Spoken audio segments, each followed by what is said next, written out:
Hey there guys, look at this little padlock here. It just looks like it's based off one of the master laminated series padlocks. It says King on the bottom of it. It says also on the bottom of it, made in Taiwan, and it's going to be a 40mm. Here's a look at the keyway. Here's a look at the key bitting.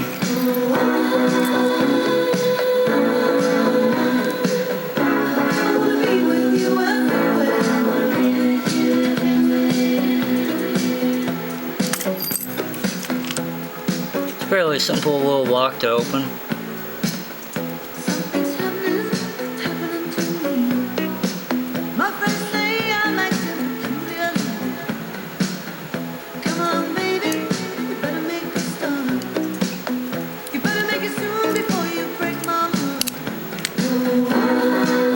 There you go, open.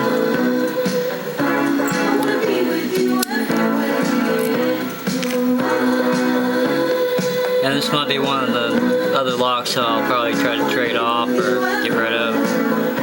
Anyway, as always, have a good one.